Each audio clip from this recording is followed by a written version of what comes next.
Multiple times I've been asked this question. Patty, what do you think about the Confederate flag? When are you going to do a video on the Confederate flag? I want an American's opinion on the Confederate flag. And to be honest with you guys, I'm not sure how much of an opinion I can give you guys because I don't really care about the Confederate flag. You don't care about the Confederate flag issue? No, I really don't. And the biggest reason is because a lot of people have blown up this whole Confederate flag issue without even knowing the history of the Confederate flag. So here I am about to give you a small history on the Confederate flag. Look what you guys made me do.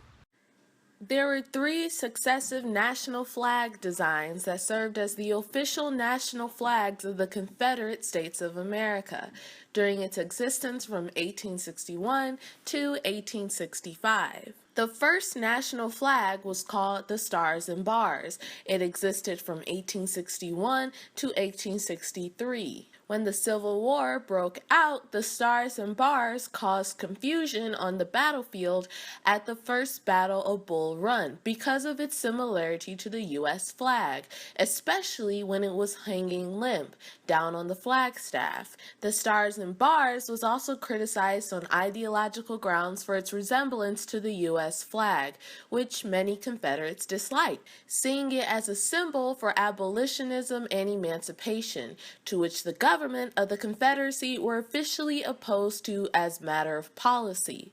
The second flag was called the Stainless Banner, that incorporated the battle flag of Virginia and a regular white flag. Unsurprisingly, because the Confederates couldn't get their stuff together, they constantly argued about what the white part of the flag should have, so they got rid of it altogether, and that's how they came with their third national flag, the Blood-Stained Banner, which wasn't all that different from the second flag. It just had a red line going on the tail end of the flag. It was adopted in March 4th, 1865, and the red vertical bar was proposed by Major Arthur L. Rogers, who argued that the pure white field of the second national flag could be mistaken as a flag of truce when hanging limp or with no wind. The flag that we all know today and seem to have a lot of hostility toward is actually not the national flag of the Confederacy. It's the Army of Northern Virginia battle flag. The flag was designed by William Porcher Miles, the chairman of the Flag and Seal Committee. A now popular variant of the Confederate flag was rejected as the national flag in 1861. It was instead adopted as a battle flag by the Army of Northern Virginia under General Robert E. Lee. Despite never having historically represented the Confederate States of America as a country, nor officially recognized as one of the national flags, it is commonly referred to as the Confederate flag and has become a widely recognized symbol of the American South. So as you can see, I can kind of understand why some people don't like the Confederate flag. But at the same time, there isn't really an understanding of why you hate a flag that had nothing to do with the national Confederacy. The Confederacy didn't even condone this flag. It was a Virginian battle flag under Robert E. Lee. To be honest with you guys, I think I can actually say that the Confederate flag is a significant symbolism of the South's history, and it doesn't really have much to do with racism. People want to keep their state or the South's historic culture, and there's actually nothing wrong with that. But I do want to address a couple things along with that.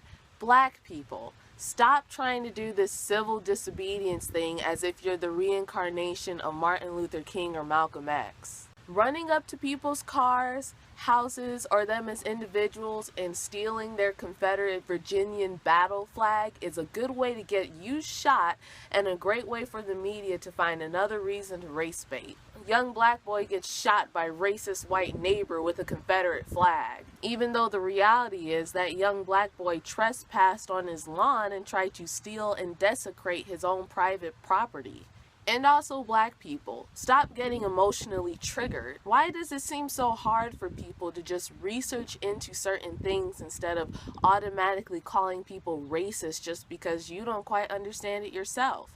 One of the biggest problems we have in American culture is that we refuse to understand the culture of each other, or we're too afraid of it, or we're too hostile towards it, or our feelings get hurt and we act too butthurt and mean to actually put ourselves in a situation where we have to intellectually think and be honest. We need to stop pretending that getting rid of history will somehow make our feelings better.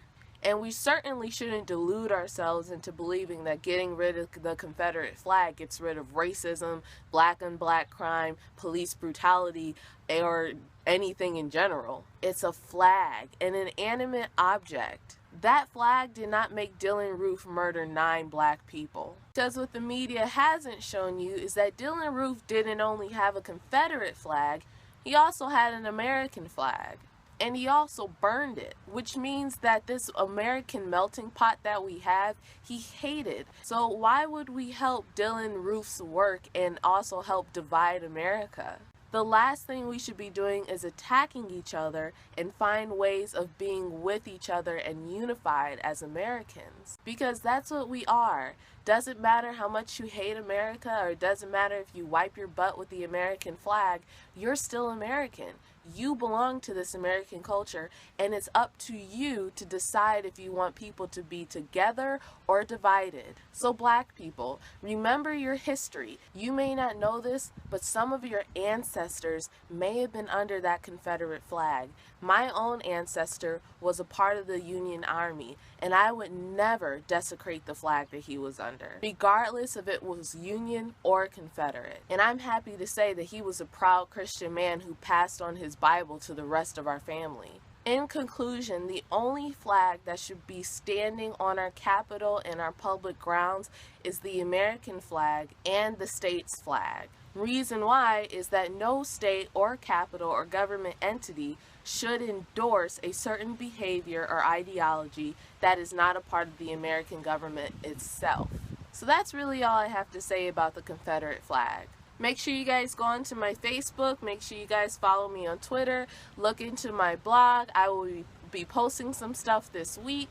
Give this video a like and comment below about what you think on this opinion. Bye guys!